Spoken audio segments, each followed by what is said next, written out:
Hi, my name is Molly, and I am Easton's mom. Easton is currently 6 years old. He was diagnosed with a pediatric low-grade glioma in June of 2018, 2 weeks after his second birthday. He's got an optic pathway hypothalamic glioma right on his hypothalamus gland. After a diagnosis, he started a year of chemotherapy and G-tube feeding. Don't mind our kittens. We have some outdoor kittens with us on our farm. This is Callie, who we named after our California trip. This is Callie. Yeah. Ooh, a little bit weird. She's kind of crazy. So we're sharing our story just to bring more awareness to pediatric low-grade glioma, but to also give families other hope during their diagnosis and their journey. The first moments, my husband and I were just in complete disbelief and utter shock. We screamed. I don't even know if we started instantly crying because we were just in so much shock. It felt like the walls of our world that we had, our perfect world, were just blown to pieces. I do remember my mom's screams in the phone when I told her what the doctors had found in the MRI scan. This whole time we knew something was going on with him because he was losing weight, he was complaining of headaches, staring off into space, like something was wrong with our 2-year-old, and we could not figure out what it was, but we weren't stopping at just a sinus infection. We knew something more than just a simple explanation could explain his symptoms. We had an MRI and that showed the brain tumor. Like I said, we were just in shock and disbelief. There was absolutely tears, there was frustration, but we were fight for life that night, and we just kind of started our journey right then and there. My husband and I have no medical experience, or had no medical experience at that point. So we were thrown into the world of childhood cancer and G-tube feedings and ports and all that good stuff.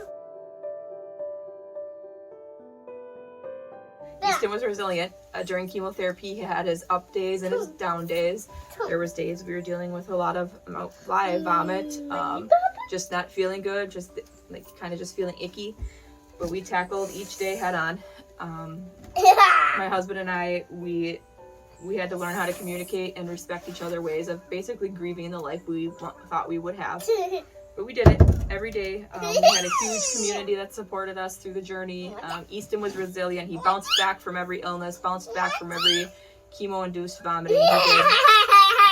He did fantastic, and we had a lot of prayers coming our way, that's for sure. So like I said, we just used chemotherapy at that point. We finished up chemo. His G-tube came out. He was completely malnourished because the brain tumor was affecting his eating, but the G-tube came out the same time chemotherapy was done, and he was again eating by mouth. Post chemo, we're just dealing with some physical therapy and speech impairments, but he's progressing just fine at 6 years old. He's going to first grade. He's going to school just like the other kids. So I just want to bring about more awareness of that not all tumors are benign is not fine, I guess you could say. Just because a tumor is benign doesn't mean it's not going to affect the child in some way. So don't ever think just because you have a low-grade glioma that, you're undervalued, because it does affect our children in many different ways. If we had a magic wand to change all this, I wish we could go and just cure this all, find the cure for all these different cancers and genetic disorders that our kids have to face. Learn how to communicate and open up and talk about your feelings, because you can't bundle them inside. It will not help you. Your kids need a healthy you, and you're going to be able to focus a lot better. Some advice I'd give to parents that are being first diagnosed with this for the first time: get a notebook and start writing down your questions. Write down what happened during the day, because you're going to look back and realize the mountains that you have overcome during your journey. Just write down the little stuff, even if you don't think it'll matter. It does. It helps with doctor's appointments. It helps with just different side effects of medications that you might be on, different side effects of the tumor. But get yourself a notebook and some pens. Get yourself a support person or a support group, depending on your hospital in your area. We had to travel to get support because we live in a pretty rural area. So pretty much we were getting most of our counseling done for the whole family. Don't be ashamed to get counseling for the whole family, but we were getting ours done at the hospital we were at. And learn to laugh at the little things. You're gonna find real quick that it's the small things in life that make you happy, and you'll learn to appreciate all of that. So what advice have we gotten to get us through this journey? Just communicate. Honestly, that's the biggest thing. Open up and communicate to somebody, anybody. I don't care if it's a counselor, a social worker, your spouse, your friend, your coworker, but you need to keep talking about your feelings, because you can't help your child get through this if you can't overcome some of your feelings and emotions. And don't be scared to ask for counseling and financial help if you need it. The hospitals, clinics, they have different finance options. Definitely check them out, because bills add up real quick.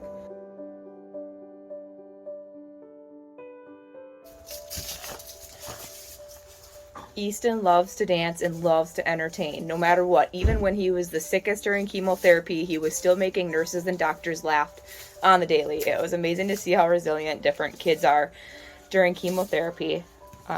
For fun, he loves to dance, he loves to do arts and crafts, play at grandma's, drive tractors and four-wheelers, swimming, camping.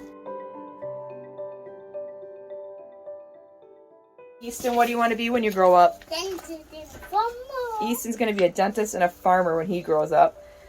What's your favorite color? Pink. Easton's favorite. Pink and red are his favorite colors. Purple.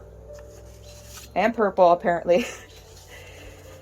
We didn't have any other sibling or children during this diagnosis, and honestly, if you do, you have to remember to include them in decisions, whether that's basic everyday meal decisions, but from what we've seen from our friends that went through this with kids, learn to include them in decisions and spend a day with them. If you can, if you have somebody to watch your child, whether at the hospital or whatever at home, take some time and spend some one-to-one time with the other children. I feel like that's what helped all of our families in all the families that we had met. Easton, do you remember anything from chemotherapy? Yeah, I got put in the hold it, and we had to put a tissue here, a big one. So Easton, he's kind of hard to understand yet with his speech impairment, but he was just talking about his port, which my husband and I are shocked that he remembers, but because he was only 2. But Easton had a port. The donut machine. Oh, and the donut machine. That's what we call the MRI tube. So we call the MRI and the CT scanner the donut machine. And Easton goes there yearly right now for follow-up scans. So be prepared for long days on follow-up scans. Yeah, and we shall be mad. What? We shall be mad. You'll be mad?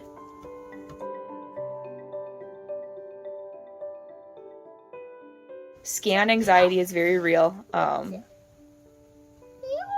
So be prepared for that. I don't really know. Just learn some anxiety. Be nice to the kitty. Learn some self-care. No. Me. I need them touching now. Okay. So you remember the donut machine? Is the donut machine loud? Yeah. What do you do in the donut machine? Movie? He watches movies in the MRI machine. I wish adults could watch movies during MRIs. And he remembers his port access was a scary. Yep, he has the scar yet. Right here. Right here. Yeah, he's got his port scar that he's very proud of.